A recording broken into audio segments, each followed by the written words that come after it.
নমস্কার, আমি স্বপন ইভিএম নিউজে আপনাদের সকলকে স্বাগত। এই মুহূর্তে একটা দারুণ খবর গোটা পশ্চিমবাংলা সনাতন ধর্মের মানুষের কাছে। এই খবরটা সত্যি আনন্দের, সত্যি ভালো লাগার একটা খবর দেব। শিলিগুড়িতে দেখুন, এই ছবি দেখতে পাচ্ছেন স্ক্রিনে। শিলিগুড়িতে গোমাংস বোঝাই একটা বড় লরিতে করে গোমাংস নিয়ে যাওয়া হচ্ছিল। এটা জানার পর সেখানকার প্রথমে পথচারীরা জানার পর পথচারীরা সেখানে বচসা শুরু হয় গাড়ির মালিকের সাথে। ওই গাড়িটা দাঁড় করিয়ে রেখে শিলিগুড়ির এক সাইডে দাঁড় করিয়ে রেখেও চা খাচ্ছিল চায়ের দোকানে গাড়ির ড্রাইভার। যখন চা খাচ্ছিল তখন কথা প্রসঙ্গেই গাড়ির ড্রাইভার বলে আমার গাড়িতে গোমাংস আছে। এইটা জানার পর ওই দোকানের ওখানে যারা পথচারী যারা চাটা খাচ্ছিল তারা এটা প্রতিবাদ করে। এরপরে সেই প্রতিবাদ করতে করতে ক্রমশ লোক জড়ো হয়ে যায়, ওই এলাকার লোক জড়ো হয় এবং তারপরে ড্রাইভার তখন গাড়ি নিয়ে পালাতে যাওয়ার উপক্রম করে। সেই সময় আরেকটি গাড়িকেও ধাক্কা মেরে দেয়। এরপরেই উত্তেজিত জনতা ওই গাড়িটাতে ভয়ঙ্করভাবে ভাঙচুর করে, গাড়িটাতে অগ্নিসংযোগ করে দেওয়া হয় এবং গাড়িটাতে তারপর ড্রাইভারকে আটক করা হয়।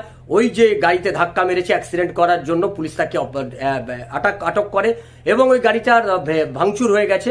ফলে ওখানকার মানুষের মধ্যে যে একটা ক্ষোভ তৈরি হয়েছিল, আমরা শিলিগুড়িতে দেখলাম যে এই রকম একটা ঘটনা, অর্থাৎ এই যে গোমাংস, গোমাতা, আমরা যাকে হিন্দু সনাতন ধর্ম আমাদের দেশের আমরা যাকে গোমাতা বলে পূজা করি, তাকে এরকম ভয়াবহভাবে সেই গোমাতাকে নিয়ে এই ধরনের কর্মকাণ্ড যারা করছে তার বিরুদ্ধে প্রতিবাদ আমাদের রাজ্যে একটা উঠছে। এটা একটা ভালো দিক। গোটা ভারতবর্ষের বিভিন্ন প্রান্তে প্রান্তে এর বিরুদ্ধে প্রতিবাদ উঠছিলই, আমাদের রাজ্যে এই প্রতিবাদ উঠছে।